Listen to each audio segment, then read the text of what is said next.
राजकीय नेत्यांनी कितीही प्रयत्न केला तरी मराठा आणि ओबीसी यामध्ये कोणत्याही प्रकारचा संघर्ष निर्माण होणार नाही। मात्र छगन भुजबळ हे वादग्रस्त वक्तव्य करून राज्यात दंगली पेटवण्याचा प्रयत्न करत आहेत, पण त्यांच्या षडयंत्र यशस्वी होणार नाही, असं वक्तव्य मराठा समाजाचे नेते मनोज जरांगे पाटील यांनी व्यक्त केलंय। सांगली येथे आयोजित करण्यात आलेल्या जाहीर सभेत जरांगे पाटील हे बोलत होते।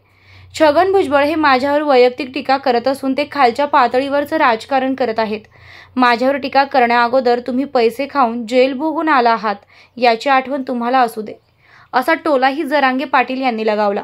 मराठ्यांना आरक्षण मिळाल्याशिवाय 1 इंचही मागे हटणार नाही, त्यामुळे मराठा बांधवांनी सुद्धा 1 डिसेंबर 2023 पासून प्रत्येक गावात साखळी उपोषण करावे, असं आवाहन मनोज जरांगे पाटील यांनी केलं आहे।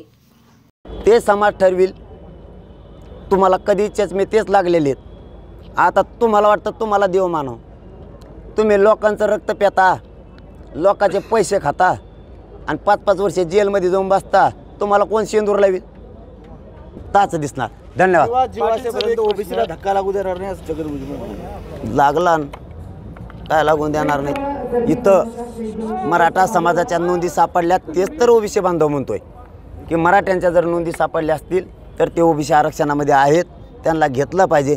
आपल्या नेत्यानं विनाकारण मराठ्यांच्या लोकांना आता विरोध नाही केला पाहिजे। आम्ही ओबीसीमध्ये येणार, आमचं हक्काचं आरक्षण आम्ही घेणार, कारण ते आमचं हक्काचं आहे।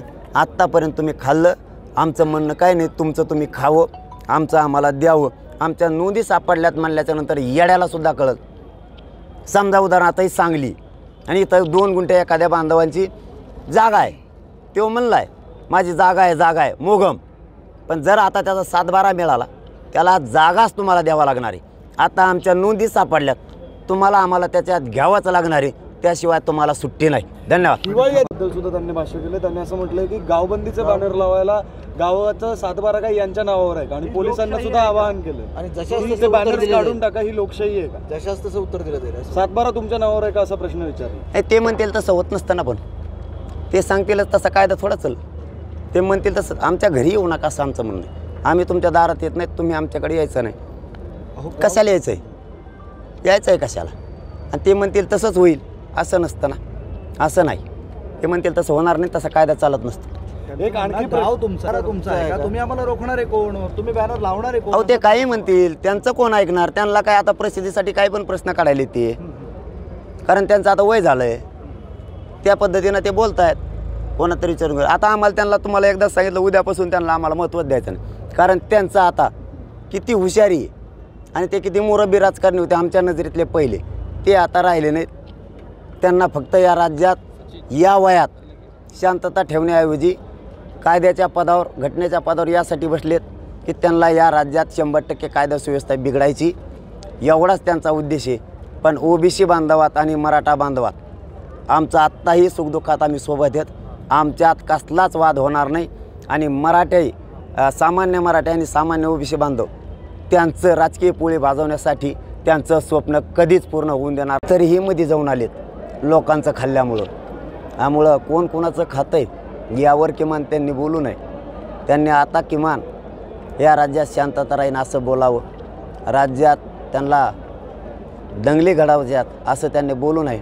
परंतु या राज्यात मराठा समाज, ओबीसी आणि मराठा अजिबात वाद होऊ देणार नाही, कारण तीही बांधव आमचे आहेत। या नेत्यांनी त्यांच्या राजकारणाच्या स्वार्थासाठी कितीही प्रयत्न केले तरीही मराठ्यांची एकजुटही यांना फुटत नाही आणि ओबीसी मराठा वादही होत नाही।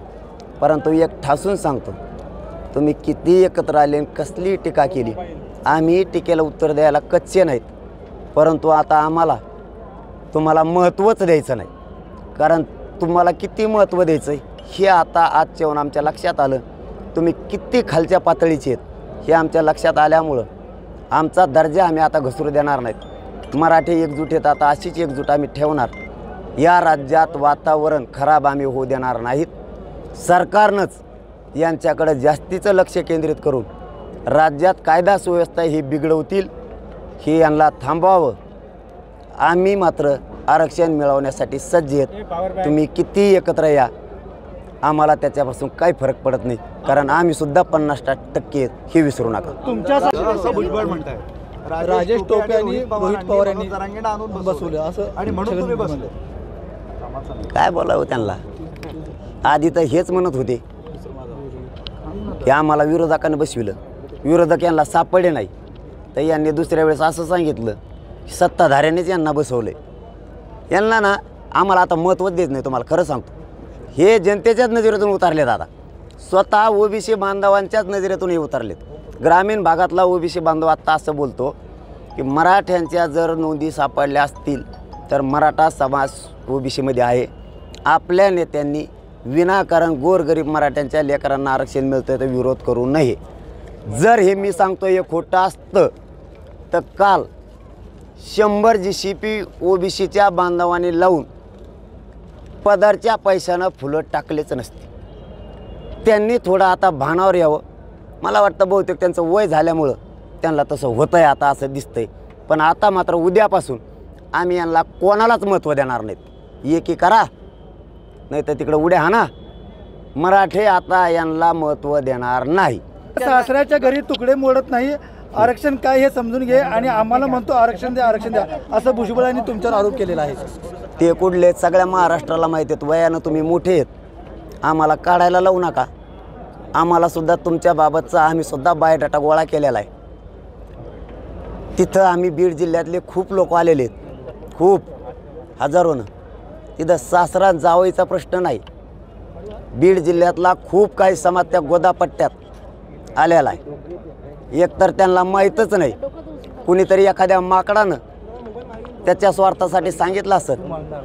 कारण मराठ्यांच्या जीवावर मोठे झालेले हेच हळूहळू सांगत असतील. पण त्यांना हे माहीत नाही की बीड जिल्ह्यात दुष्काळ असल्या कारणानं खूप काही लोक त्या गोदापट्ट्यात आलेले पाण्याच्या ठिकाणी. पुढे सासऱ्यान जावयाचा प्रश्न काढायची गरज नाही. तुम्ही कुठले, तुमचा बायोडाटासुद्धा आमजवळ आहे. तुमच्या शेपटावर नाही. तुम्हीच उलट आमच्या पायावर पाय देऊ नका, नाही तर तुमचीसुद्धा आम्ही खैर करणार नाहीत. कारण तुम्ही वयानं मोठे आहेत. आणखीन भानानं बोला एवढंच मात्र मी सांगतो.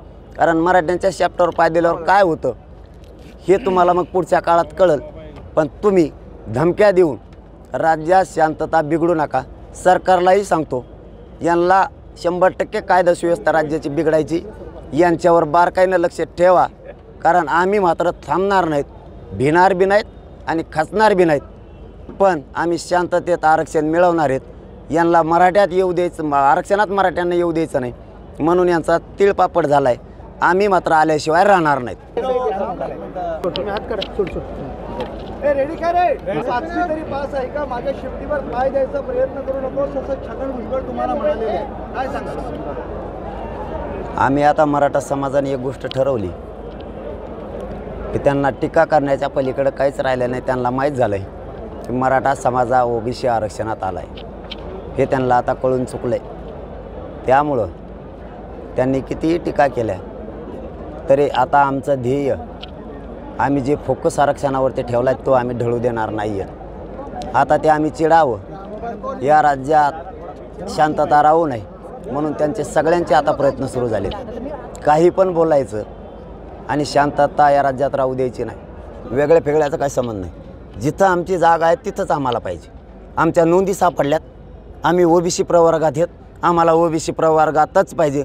कारण पूर्वीपासून आम्ही तिथं आमचे पुरावे सापडले आणि महाराष्ट्रातल्या मराठा समाजाला पाहिजेत आणि कसे देत नाहीत ते आम्ही बघतो. काळजी करू नका. धन्यवाद.